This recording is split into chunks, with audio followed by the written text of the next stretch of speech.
रक्तशुक्लप्रभामिश्रम् अतर्क्यं त्रैपुरं महा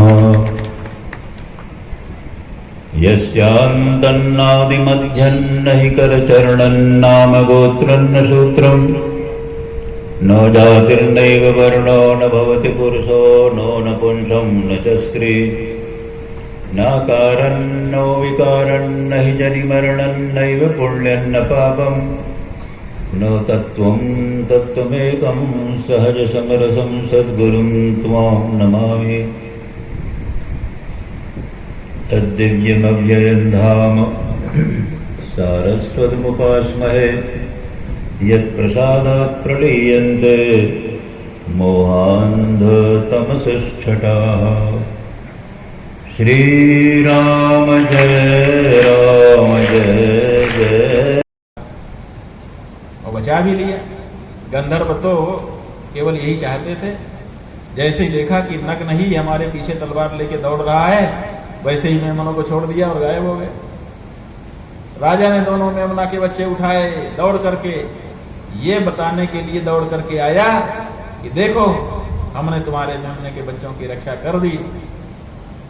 लेकिन हो गया उल्टा, मेमनों की रक्षा तो हो गई, लेकिन ये क्या, हमने शर्त रखी थी ना, तो तुम अभी युद्ध करके आए हो और हमारे सामने बिना वस्त्र के आके खड़े हो गए, अब मैं यहाँ नहीं रुकूंगी, मैं जा रही हूँ। ऐसा कह करके उर्वशी चली गई। अब जिस उर्वशी में राजा पूरी तरह से तन्मय हो चुके थे, वो उर्वशी अचानक उनको छोड़ करके चली गई। इस बात को पुरुरवा सह नहीं पाए, पागल हो गए। पागल होकर के इधर उधर घूमने लगे, कभी इधर जाते थे कभी उधर जाते थे। उर्वशी जो मिल जाता था उसी से पूछते थे, आपने उर्वशी को देखा क्या, वो बहुत सुंदरी थी, वो ऐसी थी, वो ऐसी थी, उसके गुणों का बखान करते। लोग कहते थे नहीं नहीं जी हमने तो उर्वशी को नहीं देखा, फिर और आगे बढ़ जाते थे। ऐसे ही राजा पुरुरवा उन्मत्त होकर के घूम रहे थे। एक बार कुरुक्षेत्र में सरस्वती नदी के किनारे हो गए। सरस्वती नदी के किनारे अचानक देखते क्या है, उर्वशी दिख रही थी। राजा ने देखा कि उर्वशी यहां पर है, तो दौड़ पड़े, जा करके उसके सामने खड़े हो गए। उर्वशी मैं पुरुरवा। उर्वशी ने कहा जी जब तक हमारा साथ था तब तक था, अब हमारे पीछे आप क्यों आ रहे हैं, आपने ही शर्त भंग की थी, हमने तो कुछ नहीं। आपको विचार करके सतर्क रहना चाहिए था अगर हमको अपने पास रखना था। कहा नहीं, मुझको छोड़ करके मत जाओ, मेरे प्राण निकल जाए। उर्वशी जो है वो निर्मोही परंपरा, वो क्यों रुकने लगी। लेकिन पुरुरवा ने इतनी अनुनय विनय की कि निर्मोही होकर के भी उर्वशी का मन पिघला दिया। उर्वशी को कहना पड़ा, अच्छा ठीक है, 1 वर्ष में 1 रात हम आपके पास आ जाया करें, इतना हम आपके लिए करेंगे, इससे अधिक आपके साथ नहीं रह सकते। कहा ठीक है, इतना भी बहुत। तो 1 वर्ष में 1 रात्रि के लिए उर्वशी ने आने की अनुमति दे दी। गंधर्वों ने स्तुति की, बीच में जो था उसको कहा कि ये उनका पुत्र है, ऐसे मंथन करने लगे। उसी मंथन से, माने न तो उर्वशी थी, कहाँ से पुत्र होता, लेकिन उसी अरणी से, उसमें उर्वशी की भावना करके उन्होंने मंथन किया, तो उससे अब अरणी का मंथन होगा तो क्या उत्पन्न होगा, अग्नि ही उत्पन्न होगा। तो अग्नि उत्पन्न हो गया। उसी अग्नि को जात वेदा अग्नि कहा जाता है।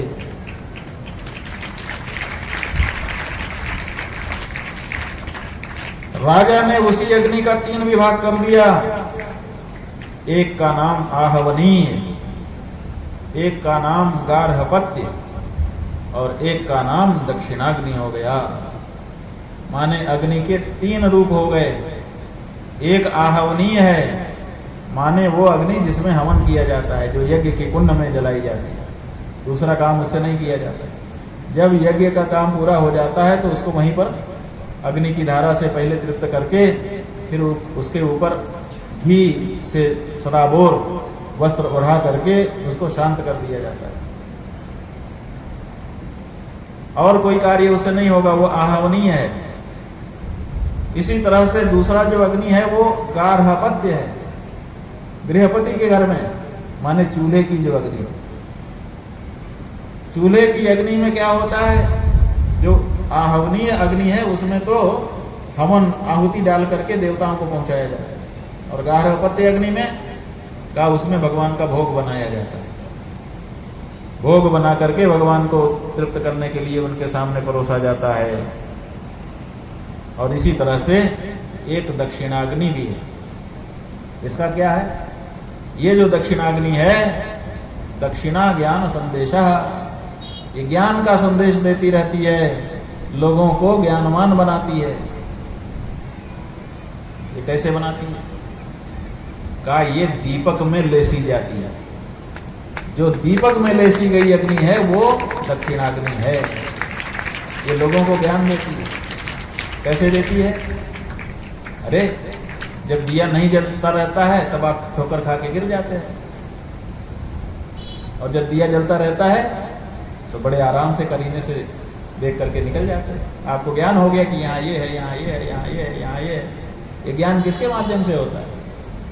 दीपक के माध्यम से होता है। अगर दीपक ना हो तो कमरे में क्या क्या चीज है आपको पता चलेगा? नहीं चलेगा। तो जैसे दीपक कमरे में होकर के कमरे की हर वस्तु से आपका परिचय करा देता है, ऐसे ही जो गुरु है वो संसार का तत्व क्या है वो भी आपको दिखा देता है। ज्ञानमय दीपक आपने भारत रूपी, महाभारत रूपी तेल डाल करके जला दिया है।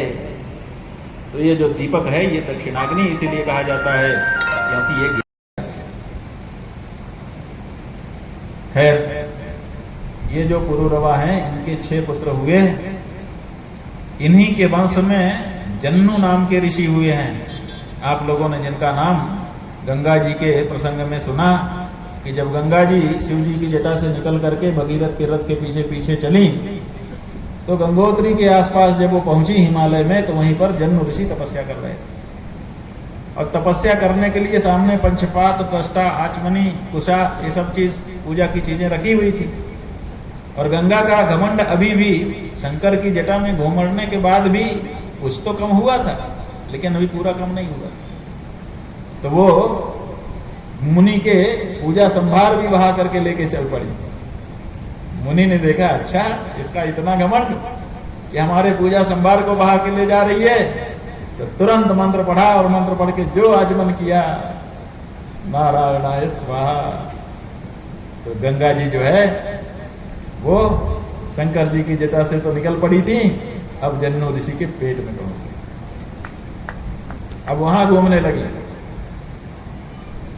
अब गंगा जी ने समझा किया, हाँ हमको संभल के चलना चाहिए, ऐसे उद्धत होकर चलने की जरूरत नहीं है। मर्यादा की कि आगे से मैं औद्धत्य नहीं करूंगी, कृपा कीजिए मेरे ऊपर।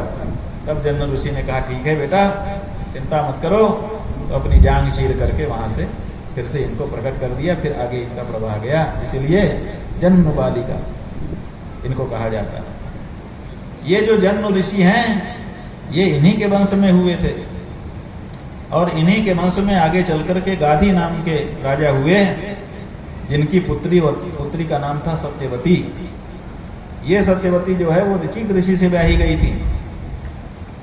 ऋचिक ऋषि ने आकर के स्वयं इनका हाथ मांग लिया था गाधी से। गाधी ने कहा, अच्छा तुम मेरी बेटी से विवाह करना चाहते हो? कहा जी। कहा तो कुछ करके दिखाओ। कहा जो कहिए करके दिखाने को तैयार। कहा कि 1000 घोड़े जो सफेद हों पूरे, लेकिन उनका एक कान काला हो, ऐसे 1000 घोड़े हमको ला के दो।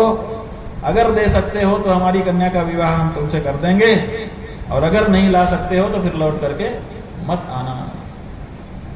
ऋषिक ऋषि, लेकिन हमारे ऋषियों की जो सामर्थ्य है वो अतुल्य है। ऋषिक ऋषि ने कहा कि ठीक है जी, अगर आपकी यही शर्त है तो मैं इसको पूरा करूंगा। और जा करके उन्होंने वरुण देवता की उपासना की। वरुण देवता प्रसन्न हो गए, बोले क्या चाहिए? कहा हमको ऐसे घोड़े चाहिए 1000 जो पूरा शरीर तो श्वेत हो लेकिन उनका एक कान काला हो। वरुण ने कहा ठीक है, ये लीजिए 1000 ऐसे घोड़े जिनका केवल कान काला, दुर्लभ। वो घोड़े ला करके इन्होंने गादी ऋषि को दे दिया। सत्यवती से गादी ऋषि ने ऋषि का विवाह कर दिया, करना पड़ गया।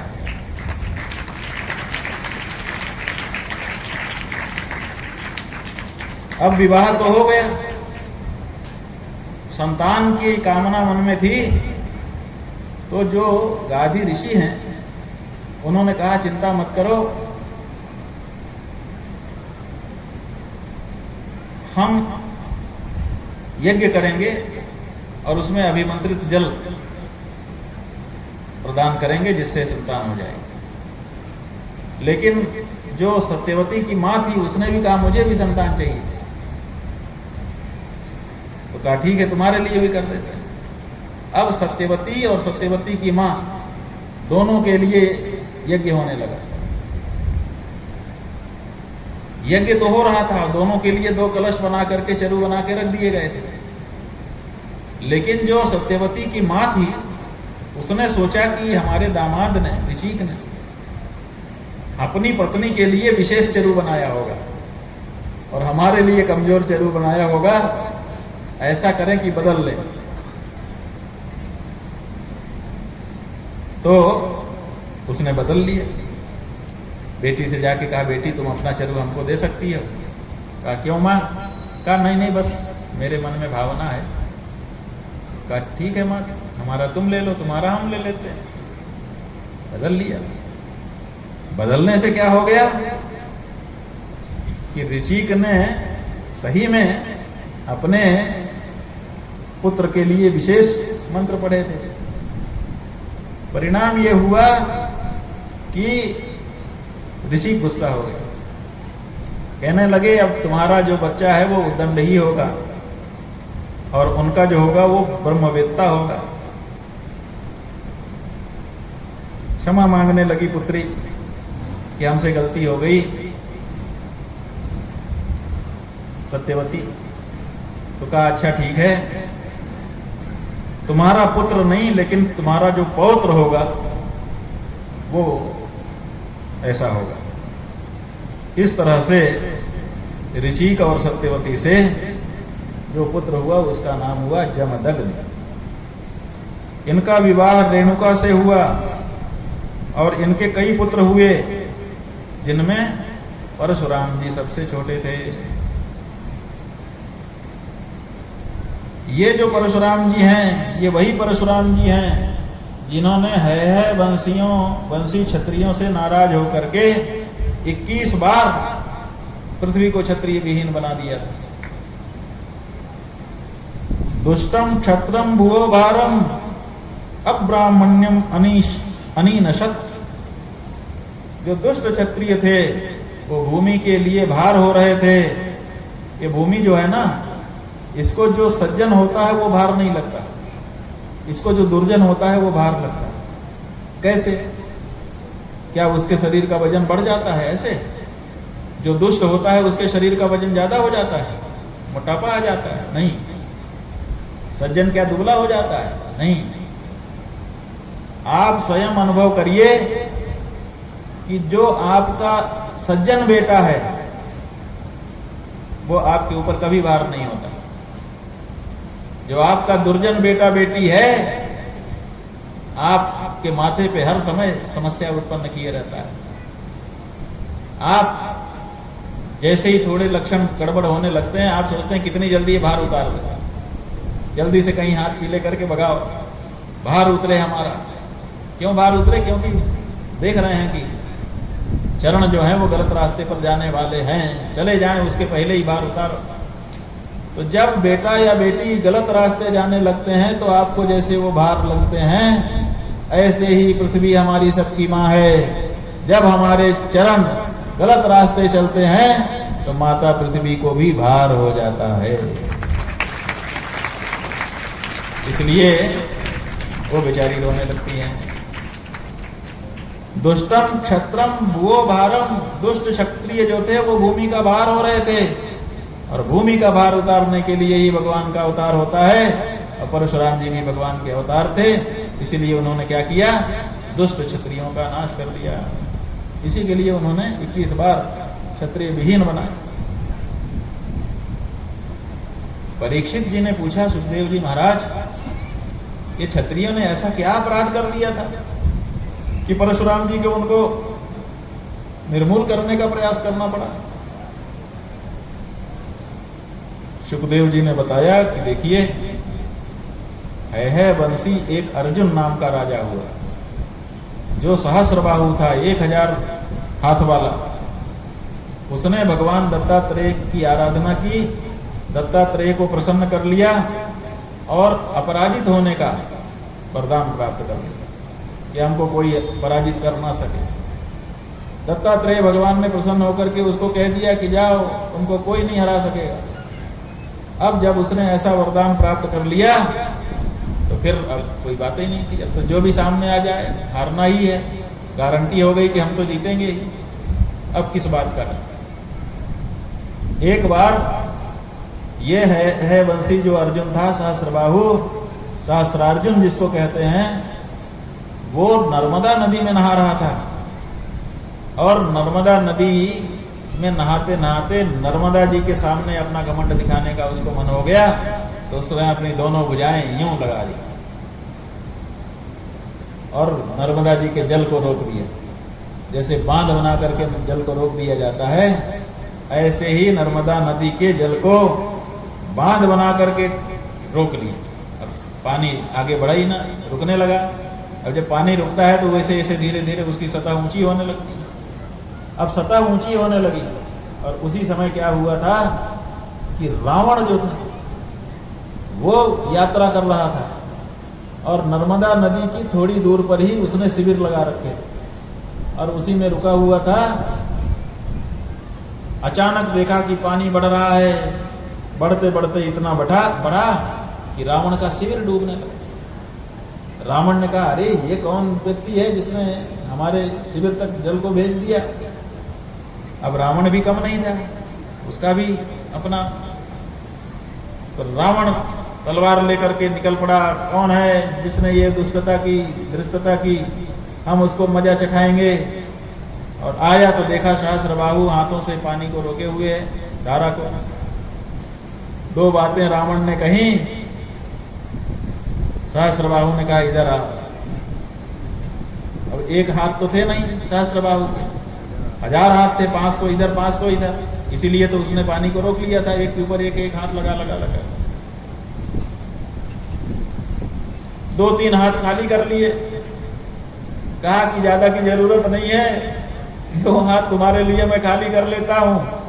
2 हाथ खाली करके रावण जैसे ही सामने आया, रावण का सिर पकड़ लिया और रावण का सिर पकड़ के गला पकड़ा और रावण छटपटाने लगा।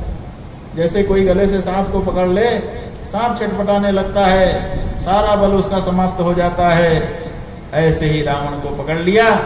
अब पकड़ करके उसको बांध दिया, सैनिकों के हवाले कर दिया कि इसको ले चलो कैद खाने में डाल दो। तो रावण कैद खाने में पहुंच गया। अब वहां पड़ा हुआ है।